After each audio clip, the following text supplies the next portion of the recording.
जगह के औरत आ गई नी औरत के खाली बात सुनला से जानता नहीं सब बात औरत के सुने के ना चाहिए ना कोनो कोनो बात सुन ली लेकिन सब बात पर गुनोर बाबू ध्यान देवे के ना चाहिए। औरत के पेट में बात ना पचेला ना अभी प्रसादी बटाई लड़का सके तनी शांति बटाई औरत के पेट में बात काहे ना पचेला काहे ई महाभारत से श्राप लागल बा बा महाभारत से श्राप लागल बा कुंती अपन बेटा धर्मराज से कहनी कि धर्मराज सब लोग के जब पिंडदान करके तू आ गई लो अभी भी एगो भाई तहर बचल बा जनो सहोदर हो पूछले कि नाम कहले कि ओकर नाम कर्ण हो कहले कि नाम माने वो हमर भाई ना हो ना वो दुश्मन के दल से लड़ले हमर भाई ना हो कहले कि भाई तार हो हम कह तनी बात मान लो कहले कैसे माई कहले कि ई कहे वाला बात ना हा तू नहीं सुनता तो बढ़िया रहे कहले कि ना माई कहे के होई तो हे कुंती बताओ तनी कि भगवान सूर्य के कृपा अंश से कुमारी में ही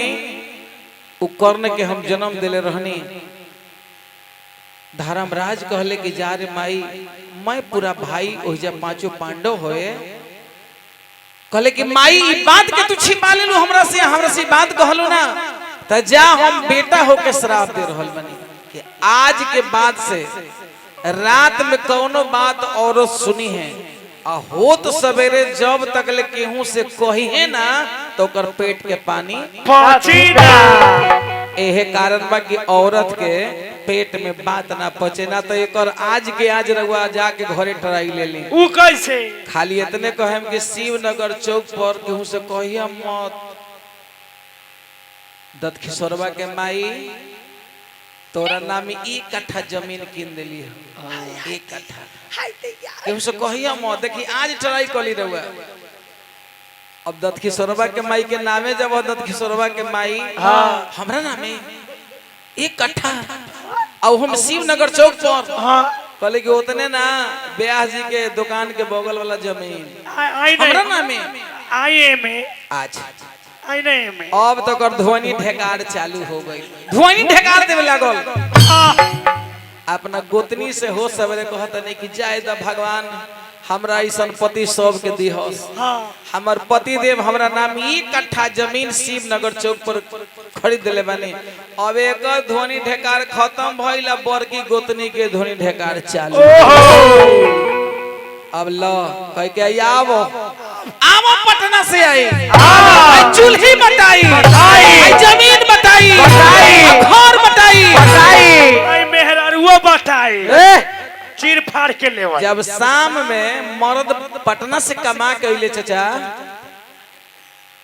तब मर्दावा से जाके पहले ही गेटे पर घेर के मौगी कहतनी बड़की गोतनी सुनी जौन भाई के चलते रहुआ इतना करत रहनी वो भाई कितना गद्दारी कैले अपन रउआ नाम से ना हमर नाम से ना अपन मौगी के नाम से शिवनगर चौक पर 1 कट्ठा जमीन किन दिले हो एकदम बात ही झूठे झूठ हो चूल्हा बटा गईल घर बटा गईल बाद में पता चलल कि 1 छटक जमीन ना किनाइल हो औरत के पेट में बात ना पचे के कारण भाई भाई में बंटवारा हो ऐसा सब बात औरत के ना बताए मैं एगो गीत सुना के हमने के महाभारत के प्रसंग कि भाई हो लमीत दुसे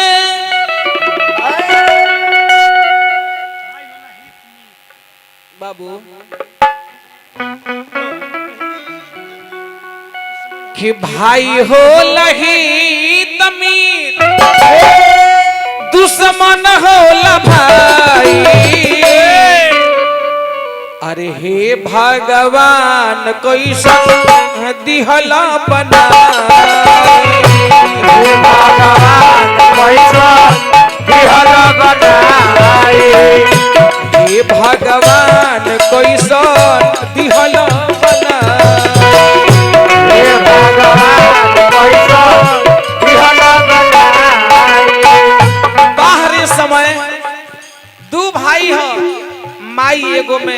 बाबूजी एगो में आ ओहे बाप माई आज तक ले 3 गो बेटा के कबो अलग ना कइले। बेटा के आ नाम रात में कम खा ले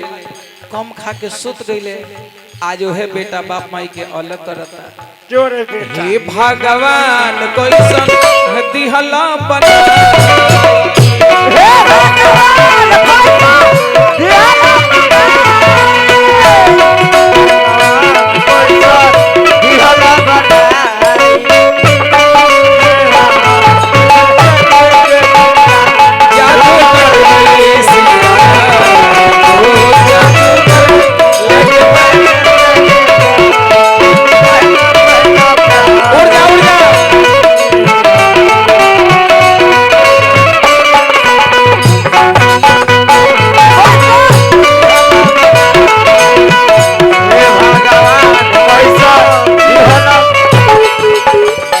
समय के चाल हो देखी दू भाई हो एगो भाई के ऑन बिना तन सुखल जाता। भाई के और सुखल जाता। एगो भाई के ऑन के बिना शरीर सुखल जाता भैया। एगो भाई के खाना रोज नादी में डलाता। एगो भाई के खाना रोज नादी में डलाता। एगो भाई के खाना रोज नादी में डलाता। एगो भाई के खाना रोज नादी में डलाता। एगो भाई सूते रोजे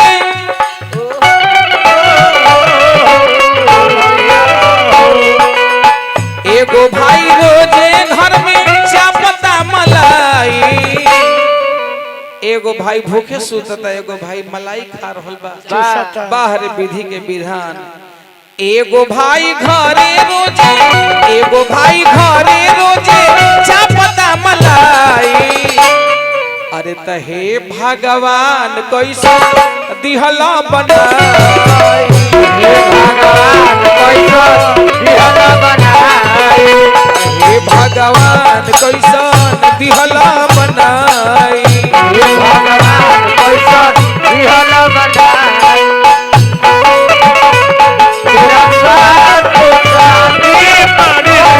दो। छोड़ के ना तेरा साथ मारे दो। आते दम तक अगले जन्म में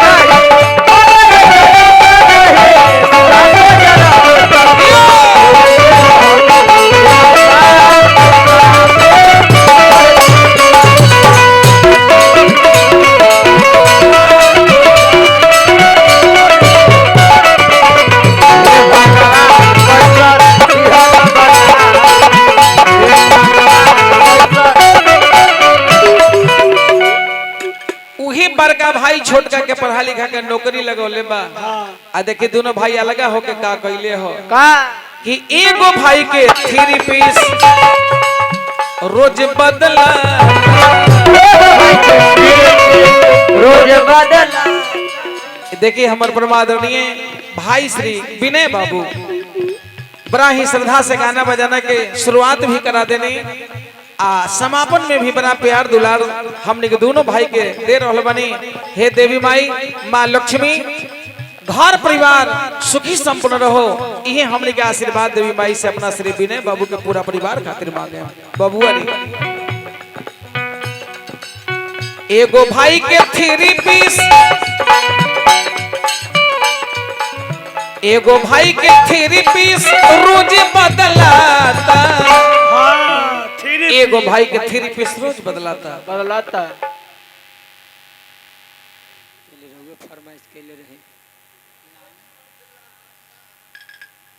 अच्छा हमारे परमादरणीय श्री जटायु बाबू मानी हमार भाई ए भाई पर बड़ी सुंदर गीत सुन के अरुण गोप जी की तरफ से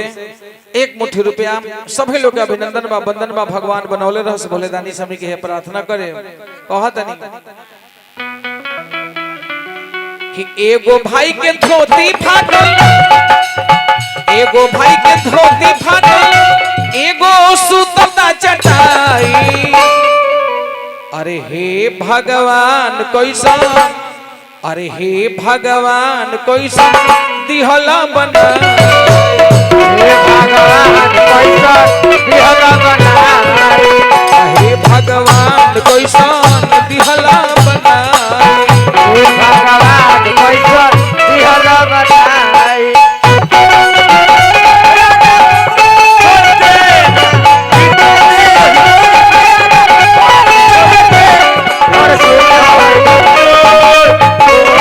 समय होला साथ छोड़ दे समय होला साथ छोड़ साथ छोड़ दे हित कोई नहीं साथ छोड़ दे जब समय होला समय होला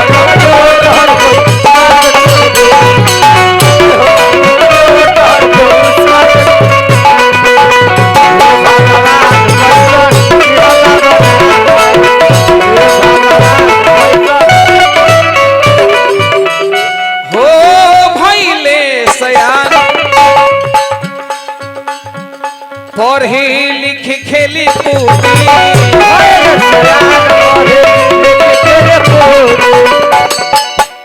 अब ते में हरिया घर में फेल भइल बूढ़ी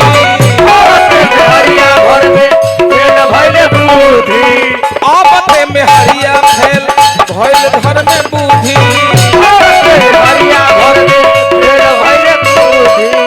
सबका के दी हो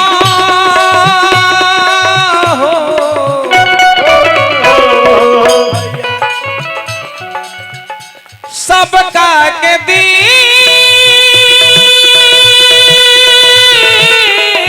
हो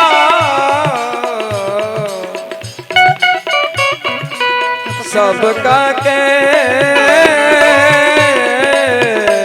अर्दी हो सबका के दी हो भारत ऐसन भाई सबका के दी हो हमर अरे शिव ऐसन भाई हे भगवान कैसा दिहला बनाई